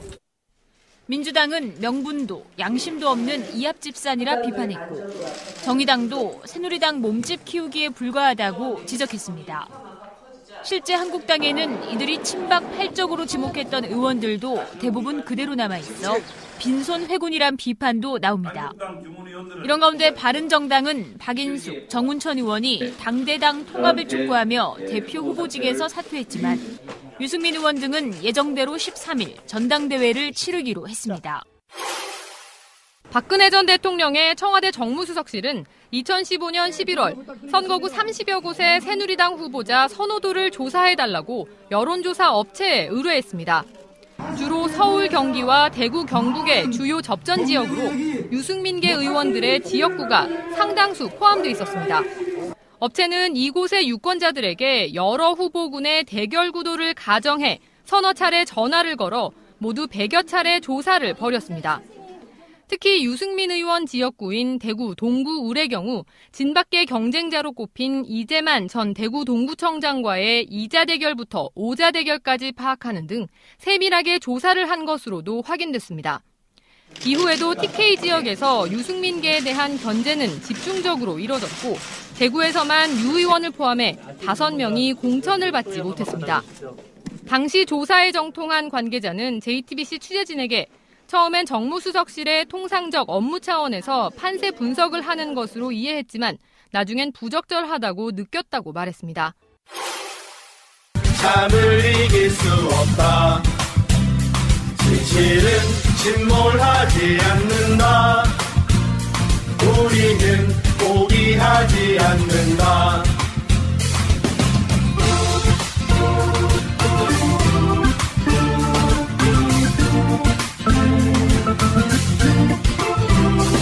어둠은 빛을 이길 수 없다. 거짓은 잠을 이길 수 없다. 진실은 침몰하지 않는다. 우리는 포기하지 않는다. 어둠은 빛을 이길 수 없다. 거짓은 잠을 이길 수 없다. 진실은 침몰하지 않는다. 우리는 포기하지 않는다. 어둠은 빛을 이길 수 없다. 거짓은 잠을 이길 수 없다. 진실은 침몰하지 않는다.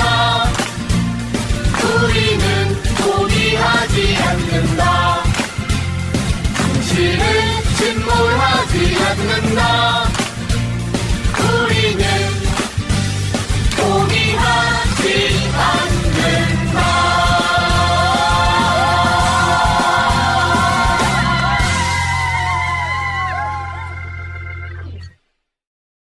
있다고. 근데 이제 이를테면 우리가 이회창 때는 총을 쏴달라고까지 얘기할 정도의 뭔가 이렇게 흑막이 가려져 있는 그런 느낌이라 뭔가 믿을 수가 없는 상태인데 사실 이런 일이 자주 있나 봐요. 근데 간혹 전방 지역에서는 사실 뭐 오발 사고도 종종 있고요. 오발 사고 더하기 사격 훈련의 총소리도 있고 해서 사실은 군인들은 특별히 뭐 이게 전방 지역에 근무하는 군인들은 작전을 꿰뚫고 있는 병사들 외에는 이게 오발 사고인지 훈련 소리인지 몰라요. 그렇지. 교전 상황인지. 총소리만 듣고는. 그런데 지금과 같이 4발 쐈다고 하거든요. 오발로. 총기 사격 훈련이 아니고 점검 과정에서 오발 사고가 났다고 하는데 보통 GP에서는 가까워요. 강원도에 가면 이렇게 저기 북한 GP가 보이거든요. 능선과 능선이니까 산과 산이니까. 그래서 GP에는 기관총이 적 진지를 향해서 이렇게 딱 고정돼 있어요. 그래서 저쪽에서 만약에 총알이 따다다닥 날라온다 그러면 머리 숙이고 들어가서 방아쇠만 당기면 자동으로 그쪽으로 총알이 날아가게 돼 있어요. 그렇게 돼 있는데 그게 실수로 날아가면 저쪽 진지 어딘가로 총알이 날아간 거야. 그러니까 걔네들도 숨어서 쏘지 않았으니까 다행인 거예요. 쐈으면 이게 서로 교전 상황이 되고 80년대에는 강원도 철원의 6사단이나 3사단 이쪽에서 종종 벌어졌었어요. 오발 사고로 인해서. 이전에는 2발 뭐 이런 식으로 오발이었는데 4발이면 좀 많은 거 아니에요? 안 많아요. 자동이기 때문에 당기면 방아쇠에 손 얹으면 따다다당 이렇게 나가요. 그러면 순간적으로 나가는 거거든요.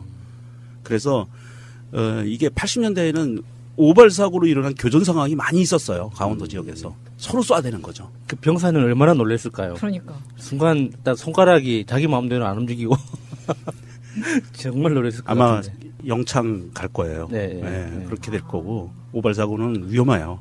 그래서 그 문재인 정부가 북핵 문제가 막 한참 막 여론을 할 때도 지난 7월 달에도요. 남북 군사회담을 맞아라고 제안했던 게 바로 이런 점 때문이거든요. 서로 간의 양측 간의 신뢰. 우리는 서로를 공격하지 않아라는 어떤 협정을 맺어놓으면 이런 부분에 있어가지고 별 문제 없이 지나갈 수 있잖아요. 그러니까 네. 이제 대북 방송으로 그 점이 제일 안타깝죠. 이거 연습이었어. 네. 그러니까 그 점이 제일 안타까웠어요. 원래 그런 사고가 생기면 바로 한9으로 그렇죠. 전화를 들어서 방금 이건 오발 사고였다 하고 이렇게 그 뒤집끼리 통신을 할 수 있어야 되는데 이 이명박근혜 정권 지나면서 이렇게 다 끊어졌잖아요. 그러니까 확성기로 여보세요. 우리 오발이었어. 너무 안타까워요, 진짜. 깝깝한 노릇이죠. 이게 사실 전쟁 시에도 지휘부끼리는 한9를 운영하거든요. 실제로 전쟁이 벌어지더라도 지휘부끼리는 서로 의사소통을 하고 있는 상황인데 지금 뭐 준전시 상태라고 하지만 휴전 상태이긴 하지만 그렇다고 이렇게 북한과 완전히 그 한9이 끊어진 이런 상황이 사실은 국지전을 촉발할 수 있는 아주 위험한 상황이라는 거죠. 참 생각할수록 쥐새끼하고 닭은 참 왼수입니다. 왼수. 그 우리 민족의 철천지 왼수. 네. 이회창 때 총풍 사건만 해도 아니 세상에 할 짓이 없어가지고 총 쏴달라고 하는 그런 짓거리를. 네. 아유, 돈 주고. 아이 나쁜 새끼다. 북한 쪽 입장에서 보면 얼마나 웃길까요라는 생각이 들어봐요. 그런 제안을 했다고 하면 그게 실제로 들어줘서 막 선거 국면에서 휴전선 쪽에서 총알 날라가고 막 국지전 나오고 그러면은 사실 그렇지도 않은데 보수 정당은 무슨 안보에 가거든요. 이런 자가 있는 한 언제 어떤 식으로 변할지 모르는데 이 사람들 우리가 믿을 수 있겠냐. 예. 그런 거고 다음에 더 열받는 인물이 하나 있습니다. 김용태입니다. 김용태는 가장 먼저 선도 탈당한 인물이고 최순실 국정농단 게이트 막 터졌을 때 가장 먼저 앞장서가지고 지랄했던 바로 그런 인물이고요. 네, 맞습니다. 그래 그 당시 때 혁신위원장을 시키려고 했어요. 근데 친박들이 반대해서 결국은 못했지. 그 혁신위원장을 할 수 있는 이제 인물로 해서 가장 자유한국당 당시의 새누리당의 개혁을 막 선도적으로 주장했던 바로 그런 인물이거든요. 그리고 왜 새누리당 자체의 혁신파, 젊은 혁신파들 중에 대표적인 인물이었거든요. 그래서 얘가 먼저 탈당하고 나서 저당 이제 끝났어. 나와 했던 바로 그 인물이 김용태예요. 네. 대단하신 인물이고 황영철은 뭐 말할 것도 없고 한번 간다 그랬다가 여론이 막 하니까 장제원 따라가지를 못하고 안절부절하지 못하다 결국엔 또 합승을 했고요. 다음에 정의항석, 홍철호 뭐 이런 인물들은 강길비 이런 인물들은 사실 듣보잡에 가까워서 우리가 논평할 어떤 존재 자체가 안 되는 거고 그 다음에 김영우는 오늘 탈당의 변 이걸 읽은 인물이고 국방위원장, 국회 국방위원회 위원장이잖아요. 이 사람이 어떤 보수적 색채가 좀 있고 건강한 보수를 표방하고 있지만 마찬가지로 이 사람이 이제 김무성을 제외하고는 아마 가장 선수가 높은 인물이 아니었나 싶어요. 그 당시 그 자리에 배석한 사람들 중에. 저는 이 소식에서 가장 어색하게 보였던 게 주호영 원내대표예요. 탈당 선언에는 동참하지만 탈당 시점은 조정하겠다. 그 이유가 전당대회를 앞두고 전당대회 관리를 위해서 탈당 시점을 조절하겠다고 했는데 뭔가 좀 너무 어색한 거예요. 말 자체가. 탈당은 하겠지만 그 부분은 그 사람이 갖고 있는 직책 때문에 어찌됐든 바른정당이 13일인가 전당대회가 있잖아요. 네. 그래서 그 전당대회까지는 어찌됐든 자기가 직책 맡고 있는 게 있으니까 그 원활하게 굴러가게 하고 나가겠다라는 그런 의미로 저는 받아들여졌고요. 뭐 직책이 없으면 그 사람도 그냥 뭐 오늘 내일 바로 갔겠죠. 예. 자, 인물들은 뭐 대충 그만하고 사실 우리가 얼마나 관심이 있는 인물들이었습니까만 그럴 줄도 알았고 어떤 한 나라의 정치 속에서 보수를 지워버릴 수는 없어요. 예를 들어서 그들 세력이 다 사라지더라도 보수와 진보 같은 N극과 S극은 존재하거든요. 근데 그나마 보수라는 사람들 중에 최소한 친박들, 뭐 최순실, 박근혜 이런 쪽하고는 같이 결이 안 맞아서 못 해먹겠다라고 나와서 이 사람들이 어떤 배심자 프레임에 빠져가지고 지지율도 안 올라 이 길이 아닌가 봐요. 뭐 이런 상태로 지금 존재를 했는데 결국에는 자유한국당이라고 하는 극우 정당에 다시 들어가는 모양새가 나라를 위해서는 좋아 보이지 않는 것이죠. 근데 문제는 이제 이렇게 다른 방송에서도 제가 말씀드렸지만 자유한국당이 일당이 되는 사태가 오면 굉장히 여러 가지로 곤란해져요. 지금 현재 107석에서 탈당한 바른정당에서 탈당한 9명이 합류하면 주호영 의원까지 포함해서 포함하면 116명이 되잖아요. 그러면은 아직까지 더불어민주당 의석에는 못 미치지만 격차가 굉장히 근접해 오고 있다고 볼 수 있죠. 이 상황에 대해서 제 패치님이 간단하게 글을 하나 올려주신 거를 좀 읽어드리겠습니다. 이렇게 쓰셨는데요. 더럽다고 똥통 기어 나와서 다시 기어 들어가는 9마리 구더기 이렇게 표현하셨네요. 새가 날아든다는 여러분들의 하트를 먹고 삽니다. 방안에 지금 그 프레임으로 지금 북핵 대하고 있는 거 아니에요. 사실 알고 보면 무슨 국지전이나 이런 거 해가지고 보수 정권 때 이긴 적도 없고 알고 보면 다 거짓말이야. 경제는 보수가 잘해. 무슨 말도 안 되는 소리하고 있어. 안보도 마찬가지고. 다행인 것은 북한이 우리 대북 방송을 통해서 오해를 풀었을 수도 있지만 사실 그거에 대응해서 아무런 반응이 없었다는 것은요. 사실 북한하고 우리나라의 관계가 호전될 수 있는 청신호 중에 하나라고 저는 읽어졌어요. 그럴 수 있죠. 예. 마침 딱 이 시기에 트럼프 일본 가 있고 좀 곧 있으면 한국 오고 막 이런 뭔가 좀 굉장히 민감한 상황에서 북한이 이제 그거에 대한 반대로 사격을 해온다고 하면 이제 골 때리는 상황이 그렇죠. 오는 거예요. 예. 네. 그 정도 계산하고 있군요. 자, 알겠습니다. 잠시 후에 다시 오겠습니다. 오늘 전할 첫 번째 이야기는 바른정당의 분당입니다. 올 것이 왔군요. 사실 다 예견이 돼서 놀랍지는 않은데 막상 분당 사태가 벌어지고 나니까 또 분노스럽네. 얘네들 왜 기억들 하실 거예요? 머리 조아리고 무릎 꿇고 예. 국민들에게 우리가 박근혜 정권에 그걸 막지 못해 죄송하다. 예. 보수를 살려달라. 이렇게 해서 나가서 무릎 꿇고 막 머리 조아리고 했던 바로 이자들입니다. 또 가장 최근에는 그 유승민 의원과 김무성 의원의 진한 키스 기억하시죠, 다들? 프렌치 키스인데 그거 설왕설래했던 것 같은데. 그러니까 같은 남자끼리 하는 키스인데 예. 기정이의 인이에게 하는 키스, 예. 고래하는 뽀뽀. 예. 요거가 좀 하여튼 그 키스의 그 강도, 깊이 이런 거 생각하지 마시고 그 키스했다는 사실만 생각하시고. 안돼 들어. 예. 자, 탈당한 사람들 이름을 한번 보겠습니다. 김무성, 강길부, 주호영, 김영우, 김용태, 이종구, 황영철, 정양석, 홍철호 이렇게 9명입니다. 그중에 지금 일단 주호영은 그대로 나갔다고는 안 하고요. 원내대표인데다가 당대표 대리를 하고 있는 거죠. 9명이 나가자마자 바로 거의 뭐 하루 이틀 상관에 입당할 모양이에요. 네.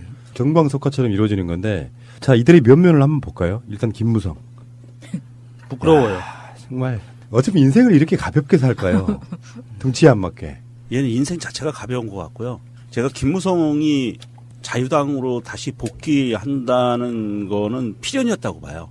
왜냐하면 NNL 녹취록 사건 이후로 지금 국정원에서 모든 사건들을 다시 조사하고 있고 검찰이 조사하고 있는 상황에서 김무성 머지 않았거든요. 얘도 포토라인에 쓸 날이 머지 않았으니까 얘가 기어들어가는 거예요. 살길 찾아서. 누가 그랬죠. 그 어떤 정치인한테 걸레 같은 새끼라고 했던 분이 계셨는데 김무성이 정말 걸레 같은 경우가 아닌가 싶어요. 지가 나가자고 데리고 나가놓고 그래서 마음 점 찍어주려고 뽀뽀까지 해놓고 지 혼자 이렇게 냅다 튀어버리면 진짜 이게 걸레 같은 경우죠. 이게 뭐예요. 그러니까 어떤 모략, 음모, 술수 이런 것들이 몸에 좀 배어있는 정치인이라고 네. 보고 뭐 이야기 저번에 한번 드렸다시피 실제로 자기 하부 조직들은 이미 자유한국당으로 복당한 지 오래됐고 예. 저번에 뭐 13명 탈당하고 12명 사실상은 그 사람들이 탈당할 때도 김무성의 어떤 용인 같은 게 있었다. 그러니까 선발대로 먼저 띄워 보내놓고 사실상 자기 계산보다 훨씬 늦은 친박 철당이나 이런 부분들이 잘 안 되는 부분 뭐 그런 것들이 있다고 보고요. 김무성 자체는 이제 사실 정계 은퇴를 해야 된다고 생각해요. 이 정도 되면. 그리고 사실 바른정당에 대해서 우리가 믿음이 없었던 것 중에 하나가 저는 김무성의 존재 때문이었고. 조치 정지와 홍 대표에 대한 직무 집행정지를 요구하는 가처분 신청을 법원에 냈습니다. 당원 당규를 위배한 결정을 내렸다며 대표직에서 사퇴해야 한다는 겁니다. 홍 대표는 이른바 잠박들의 준동이라며 사퇴 요구가 통하지 않을 것이라고 일축했습니다. 방송 중간에 좋아요를 눌러주시면 새날팀들에게 큰 힘이 됩니다. 미리 감사합니다. 트위터가 진짜 언론입니다. 새로운 한 주가 또 시작됐습니다. 방송하러 나오시는 분들 느낌은 어떤 걸까요? 난 그게 궁금해요. 나는 항상 여기 있으니까 정말 무슨 숙제하는 기분으로 올까? 내가 만약에 내 꼬맹이한테 항상 하는 이야기처럼 학교생활 재밌냐? 처럼 방송하는 날이 기다려질까? 저는 가끔씩 그게 궁금합니다. 야수님은 어떠십니까? 안녕하세요, 야수입니다. 그 항상 생각을 하죠. 이렇게 그 뉴스를 보면서 내 의견은 뭔가 이거에 대해서 항상 고민이 많아져요. 그렇지. 예. 그러니까 예전에는 방송을 하기 전에는 그냥 속으로 쌍욕을 했죠. 그냥 이런 새끼들 저런 새끼들 하면서 그냥 욕을 했지만 그걸 지금 하시는 분이 신비님이시죠. 그렇게 할 수는 없잖아요. 그래서 그 욕에 담겨 있는 진짜 내 생각은 뭔지에 대해서 좀 고민이 많아졌어요. 무슨 말인지 알겠어요. 그래서 그 말을 하러 나온다. 예. 그래 기다린다. 안 기다리시지 말고요. 자, 명종님은 어떠실까요? 네, 유명조인데요. 이게 저도 그 햇수로 방송 3년 차라 좀 그렇지. 오래됐어요. 연초가 좀 있지. 연식이 쌓이다 보니까 한 가지가 좋아진 점이기도 한데 이게 좀 단점도 돼요. 뭐냐면 이게 뉴스를 보는 게 아니고 그렇지. 뉴스가 터지면 이게 문어발같이 다 연결이 돼 버리는 거예요, 머릿속에서. 맞아. 이게 그래서 뭐 북한군 초소에서 뭔 일이 벌어졌다. 뭐 아니면 박근혜가 뭐 비자금을 만들었는데 뭐 이게 국정원 돈이다. 그럼 이게 그거 뉴스로서의 하나의 가치가 아니라 얘가 5만 가지 그동안 벌어졌던 일들하고 연결이 돼 버리는 거예요. 그러니까 이게 어떻게 보면 단점도 되고요. 머리가 많이 아파요. 그렇죠. 장점은 방송할 거리가 좀 많아진다. 그리고 이제 이런 것도 있죠. 정표현의 시사평론가를 절로 보기 시작했다는 거.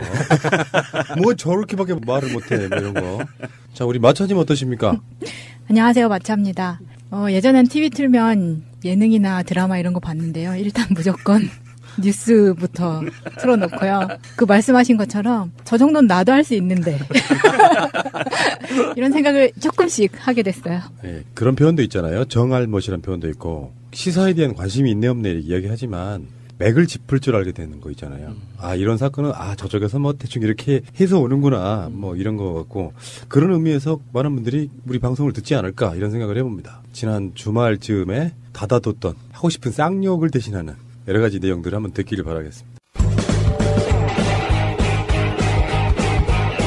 제도로서의 민주주의가 흔들리고 구타는 일은 이제 없습니다. 민주주의가 밥이고 밥이 민주주의가 되어야 합니다. 오늘 뉴스 중에 그런 게 있었어요. GP에서 북쪽으로 기관총을 여러 발을 5발을 냈다. 북한은 반응이 없었다. 뭐 이런 얘기가 있었거든요. 저는 이 뉴스 보고 정말 아찔했거든요. 네. 아찔하죠. 그러니까 우리가 그런 얘기를 많이 해왔습니다. 남북 대치 상태에서 여차하면 사소한 교회에서 국지전이 발발할 수 있는 그런 부분들이 꼭 알아야 할 어제의 뉴스. 탈당 선언에는 바른정당의 한 축인 김무성 의원을 비롯해 강길부, 김영우, 김용태, 이종구, 정양석, 주호영, 황영철, 홍철호 의원이 참여했습니다. 문재인 정부에 대한 견제를 이유로 내걸었습니다. 현 시점에서는 보수가 통합해서 문재인 정부의 폭주를 막아야 된다는 가치가 더 우선이라고 생각했기 때문에 탈당 시점을 고심 중인 주호영 원내대표 겸 당대표 권한대행을 제외한 8명은 모레 탈당계를 제출한 뒤 오는 9일 자유한국당에 복당할 계획입니다. 이로써 탄핵 국면에서 옛 새누리당을 떠나 야심차게 시작했던 개혁보수 실험은 286일 만에 사실상 실패로 끝났습니다.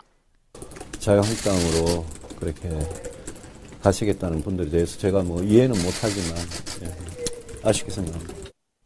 민주당은 명분도 양심도 없는 이합집산이라 비판했고 정의당도 새누리당 몸집 키우기에 불과하다고 지적했습니다. 실제 한국당에는 이들이 친박 팔적으로 지목했던 의원들도 대부분 그대로 남아있어 빈손 회군이란 비판도 나옵니다. 이런 가운데 바른정당은 박인숙, 정운천 의원이 당대당 통합을 촉구하며 대표 후보직에서 사퇴했지만 유승민 의원 등은 예정대로 13일 전당대회를 치르기로 했습니다. 박근혜 전 대통령의 청와대 정무수석실은 2015년 11월 선거구 30여 곳의 새누리당 후보자 선호도를 조사해달라고 여론조사 업체에 의뢰했습니다. 주로 서울, 경기와 대구, 경북의 주요 접전 지역으로 유승민계 의원들의 지역구가 상당수 포함돼 있었습니다. 업체는 이곳의 유권자들에게 여러 후보군의 대결 구도를 가정해 서너 차례 전화를 걸어 모두 100여 차례 조사를 벌였습니다. 특히 유승민 의원 지역구인 대구 동구 울의 경우 진밖의 경쟁자로 꼽힌 이재만 전 대구 동구청장과의 2자 대결부터 5자 대결까지 파악하는 등 세밀하게 조사를 한 것으로도 확인됐습니다. 이후에도 TK 지역에서 유승민계에 대한 견제는 집중적으로 이뤄졌고 대구에서만 유 의원을 포함해 5명이 공천을 받지 못했습니다. 당시 조사에 정통한 관계자는 JTBC 취재진에게 처음엔 정무수석실의 통상적 업무 차원에서 판세 분석을 하는 것으로 이해했지만 나중엔 부적절하다고 느꼈다고 말했습니다. 최고위원 회의가 시작되자마자 주말 동안 침묵을 지켜온 친박계 지도부는 홍준표 대표를 압박했습니다. 박근혜 전 대통령이 남긴 멍해와 부정적 프레임 못지않게 홍 대표의 막말도 당에 큰 짐이 되고 있다고. 정우택 원내대표는 홍 대표의 일방적 강행 처리에 유감을 표한다면서 제명 절차에 대한 설명도 공정하지 않았다고 불만을 토로했습니다. 한때 설전이 오가기도 했습니다. 사실이 아닙니다. 사실이 아닌 것을 제가 자세히 말씀드리겠습니다. 공정성에 대해서 말씀하시기 때문에 거기에 대해서 저는 분명히 말씀드리겠습니다. 사실이 아닙니다. 그거를 알고 얘기해. 그 말을 내려한지 어떤 후보에 말할 자격이 있습니다. 자유한국당 당원 150여 명은 박 전 대통령 출당